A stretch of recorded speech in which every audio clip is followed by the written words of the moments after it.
going to start with a game. It's a very simple game. It's called Good Debt, Bad Debt. If you think it's good debt, you say good debt. So if you think it's good debt, you say good debt. If you think it's bad debt, you say bad debt. So if you think it's bad debt, you say bad debt. Okay, it's that simple. If you are watching and you're in your school, you are allowed to say it out loud. It shouldn't be that embarrassing, but if it is, just think it in your head and we'll get the answer that way. It's only 3 simple questions I just want you to perceive.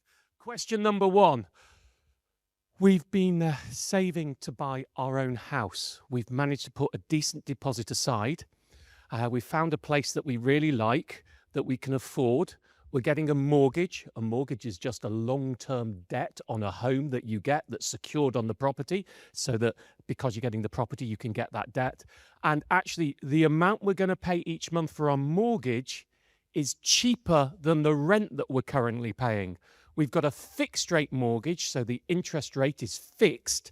So we know it's not going to move for the next 5 years, and we know we can afford it. This is going to be somewhere for us and the children to live in our own home. Good debt, bad debt?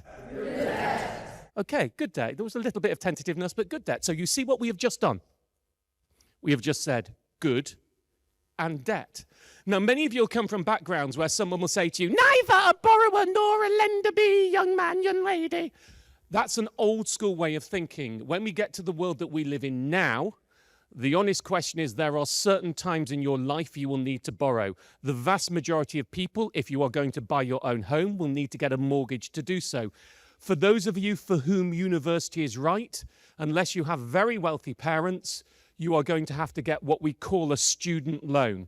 So the prohibition on borrowing has to be broken, which is why what I'm doing right now is so important. It's no longer don't borrow. It's when is it right to borrow? When is it wrong to borrow? When is it good debt?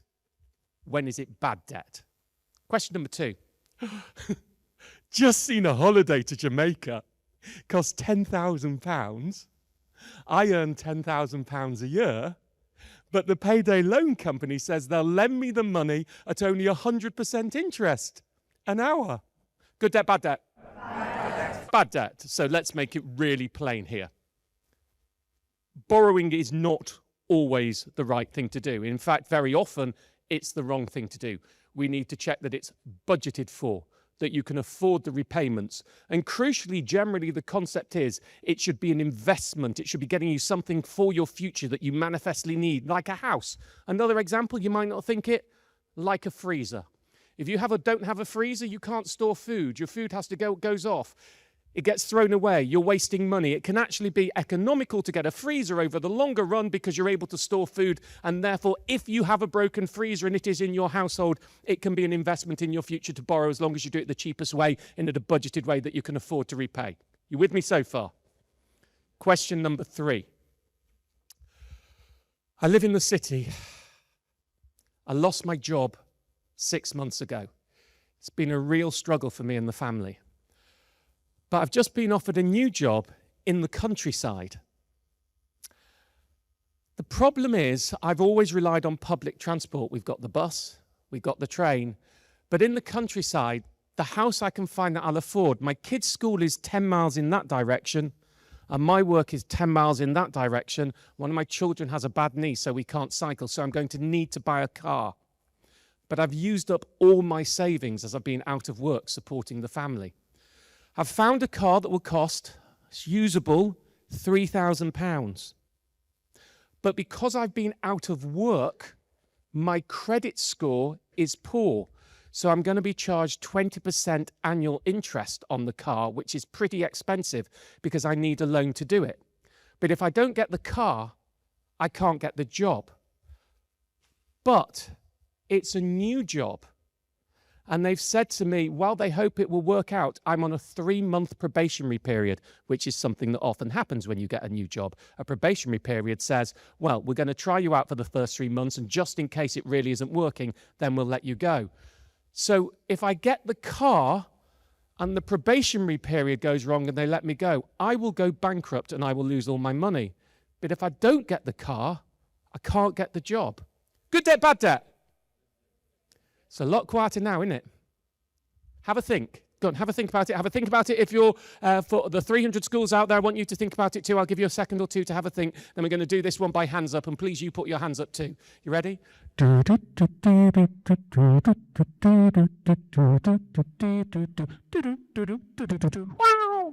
Okay, hands up who thinks it's good debt. Put your hands right up if you think it's good debt. Don't worry about what anyone else thinks. What's that? About 30%. What about the staff at the back? Staff at the back. Yeah, about slightly higher at the back. Who thinks it's bad debt? Bad debt. Hands go up like this. Come on, let me see. Yeah, hands up. There we go. So that is about 40% of you and at the back. Bad debt?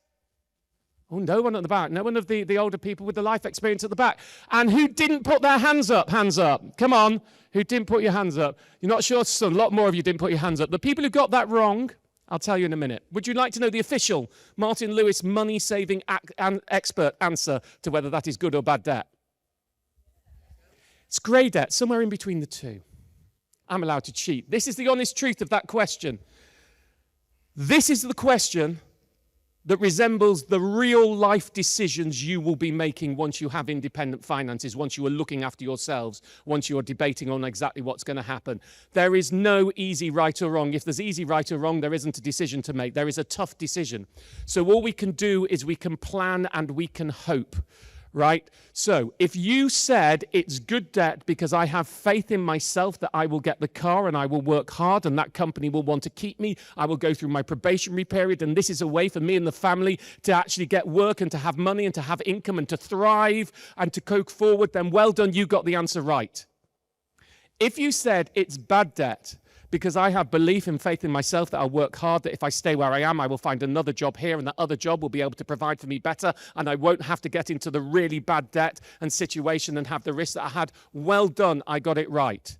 If you didn't think about it or didn't put your hand up, that's the dangerous bit. There are so many occasions in your life, your financial life and the rest of your life as you go forward, where you will not know the right answer in advance. Dealing with uncertainty is incredibly difficult. Now, I've suddenly realized I'm in a sixth form. I almost know the answer to this question before. Does anyone have a coin on them? No, none of us use cash anymore. What is cash? Has anyone got a coin? Have you got a coin on you? No? All right. So we're going to pretend. Does anyone want to play a game? Someone be brave. Who's going to be here? It's very easy. You, sir. Right, we're going to play a game. Here we go. So let's imagine for a second this is a coin. Can you see the coin? It's not a real coin, but we're going to pretend. We're going to play a game. And has anyone at the back got a coin? Yes, Bernadette, well done. So here's how what's going to, you've got a coin now, well done. Thank you very much. We all played the game now. I've got one here. Let's go. I'm not jumping back up there. I'm 54. Okay, so here we go. So imagine I'm going to offer you a bet on heads and tails. And the bet works like this. If you get it right, I will give you £100. I won't. If I get it right, you have to give me £1. Would you take that bet? I'll give you £100, 50-50, toss of a coin. There's no trick involved. Would you take the bet? 100 quid if you get it right, 1 quid the other way around. So 100 to 1 on a 50-50 shot. We all agree, yeah? Okay, so let's just toss this coin. Heads or tails? You ready? Call it. What did? Heads. It's tails. Was it a bad bet? No. Wasn't a bad bet. You ready? Okay. You give it to her. There we go. Wasn't a bad bet. You made a good bet. You had a bad outcome. And in life, it's incredibly important that we have to differentiate between the two. You made the decision on all the facts that you had that there was a £100 upside, a £1 downside. You could afford the £1 downside. The chance was 50-50. The odds were good. It was a good bet. It was a bad outcome. Now, it's very easy to see on a 50-50 toss of a coin the difference between a good bet and a bad outcome. When we go back to that last question I just did, should I get the car, should I not? You could have made a good decision. You could still have a bad outcome. In life, should I fix my mortgage? It's based on uncertainty. Maybe you do it for the right reasons. You don't want your mortgage rate. You want the interest to be locked in so you know exactly what you're going to pay and it goes against you. You think, I made the worst decision. Well, if you did it for the right reasons, you didn't. You had a good bet. You made a good decision. You had a bad outcome. Other things that are uncertain. Should I marry him or her? Okay? Everything looks great. I love them. My friends love them. My family love them. We've done all the right things. We get on really well. We're compatible. 10 years later, it's not working. You split up. You made a good decision. You had a bad outcome.